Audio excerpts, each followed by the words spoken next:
Hello everyone, once again welcome to my channel. I'm Lawrence Amrania, and for today's video we're going to talk about topics in Calculus 3 involving differential calculus of function of more than one variable, multiple integration, and differential equation of the first order. Now let's begin with differentials. And just like we had differentials for functions of one variable, we also have them for functions of more than one variable. Also, as we already tackled in the previous topics, when we move up to more than one variable, things work pretty much the same, but there are some small differences. Given the function z is equals to f of x and y, the differential d or dz or df is given by dz is equals to the partial derivative of the function with respect to x dx plus the partial derivative of function with respect to y dy. Or if we use f rather than instead of z, so we have df is equals to the partial derivative of the function with respect to x dx plus the partial derivative of the function with respect to y dy. And there is a natural extension to the function of three or more variables. For instance, given the functions w, where it has three variables, so w is equals to g of x, y, and z. The differential is given by dw is equals to the partial derivative of the function g with respect to x dx plus the partial derivative of the function g with respect to y dy plus the partial derivative of the function g with respect to z dz, and so on and so forth. Now let's do a couple of examples. We will compute the differential of the following. Number 1, z is equals to x squared sine 6y. And for number 2, we have f of x, y, and z is equal to the natural logarithm of xy raised to 2 or all over z cubed. For number 1, z is equals to x squared sine 6y. We first find the partial derivative with respect to x, where we treat y as constant. So we have 2x sine 6y for partial z over partial x. And let's find the partial derivative with respect to y. Then we treat x as constant. Therefore, we have the partial z over partial y is just equal to 6x squared cosine 6y, because the derivative of sine is cosine and the derivative of its angle is 6. So we have 6x squared cosine 6y, and we write the differential based on the formula. So dz is equals to 2x sine 6y dx plus 6x squared cosine 6y dy.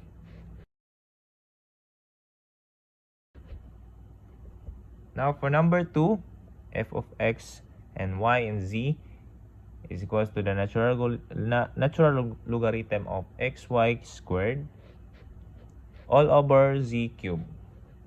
So before we start finding the partial derivative of each of the variable, let's first simplify by applying the power rule of logs or the power rule of logarithms.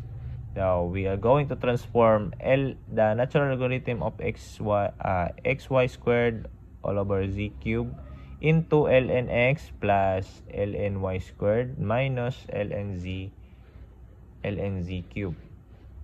So the function f of x, y, and z will be going to be ln x plus 2 ln y minus 3 ln z. And since we already simplify, we can now find the partial derivative with respect to x, y, and z. So with respect to x, we have 1 over x, and with respect to y, we have 2 times 1 over y, or just simply 2 over y. And for the partial derivative with respect to z, we have negative 3 times 1 over z, where it's just equal to negative 3 over z. So the total differential formula, as we recall, is df is equals to the partial derivative of the function with respect to x dx plus the partial derivative of the function with respect to y dy plus the partial derivative of the function with respect to z dz. Now, substituting the partial derivatives, we have df is equals to 1 over x dx plus 2 over y dy minus 3 over z dz. Now, let's talk about chain rule for functions of more than one variable. And we've been using the standard chain rule for functions of one variable, and it's now time to extend the chain rule out to more complicated situations. In this topic, we have two cases, and let's first discuss case 1. In case 1, we have z is equals to f of x and y such that x is equals to g of t, y is equals to h of t, and we're going to compute dz over dt. This case is analogous to the standard chain rule from calculus 1. In this case, we're going to compute an ordinary derivative since z really would be a function of t only if we were to substitute in for x and y. The chain rule for this case is dz over dt is equals to the partial derivative of the function with respect to x times dx over dt plus the partial derivative of the function with respect to y dy times dy over dt. So basically what we're doing here is differentiating the function with respect to each variable in it and then multiplying each of these by the derivative of that variable with respect to t. And the final step is to then add all this up. Now let's have an example. Example 1, we have z is equals to x times e raised to xy, where x equals to t squared and y is equals to t raised to negative 1. We will compute for dz over dt. And applying the case number 1, we have, first, we recall the formula dz over dt is equals to partial z with respect to x times dx over dt plus partial z with respect to y times dy over dt. And we're going to find the partial derivative with respect to x and y.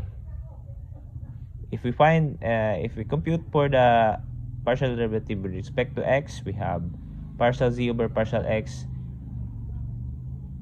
which is equals to a raised to xy plus x times e raised to xy times y, or just we have e raised to xy times 1 plus xy. And then the partial derivative with respect to y, we have partial z over partial y is equals to x times e raised to xy times x, or just x squared times e raised to xy.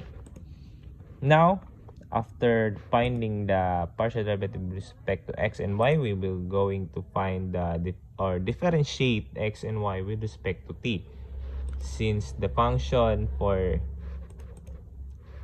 x equals to t squared, our dx over dt is just 2t, and the dy over dt is, since y is equals to t raised to negative 1, we subtract 1 to the exponent, therefore we have negative t raised to negative 2. Then after that, we substitute into the chain rule. Therefore, we have dz over dt is equals to e raised to xy times 1 plus xy times 2t plus x squared times e raised to xy times the quantity of negative t raised to negative 2. Then simplifying, we have dz over dt. We can factor out e raised to xy. So it becomes e raised to xy times the quantity of 2t times 1 plus xy minus x squared times t raised to negative 2. We substitute the value of x and y, which is for x, we have t squared and y is equals to t raised to negative 1. So definitely, if you look into the given, if we multiply x and y, or t squared times t raised to negative 1, we just have t because we're going to add their exponent, and 2 minus 1 is just 1, so we have 1 in the exponent, so you just put it as t for xy. So e raised to xy is equals to e raised to t. So it will become 2t times 1 plus times the quantity of 1 plus t minus the quantity of t squared raised to 2 times t raised to negative 2. And then it will become 2t plus 2t squared minus t squared is equals to 2t plus t squared. So our dz over dt is equals to e raised to t times the quantity of t squared plus 2t. Let's proceed to double integrals. Here's a mathematical definition of double integral. A double integral is defined as the integral of a function over an area represented as r raised to 2. A double integral is represented as the double integral over region R of f of x and y dx dy. If the region R spans over an area of the closed interval a and b and closed interval c and d, then the above equation can be written as the integral from a to b of the integral from c to d of f of x and y dy dx. Here, f of x and y is a function of x and y, and the two integration signs represent the double integral over areas closed interval a and b and closed interval c and d. Now here's an example. So we consider the integral from 1 to 2 of the integral from 1 to 2 of the quantity x plus y dy dx. In order to solve this integral, we will solve the inner integral first and integrate the function with respect to x. So it becomes, the inner integral will becomes x squared over 2 plus xy from x equals to 1 to x equals to 2. So putting the upper and lower limits for x, we get the inner integral becomes 3 over 2 plus y. I mean 3 over 2 plus y rather. Now integrating with respect to y, we get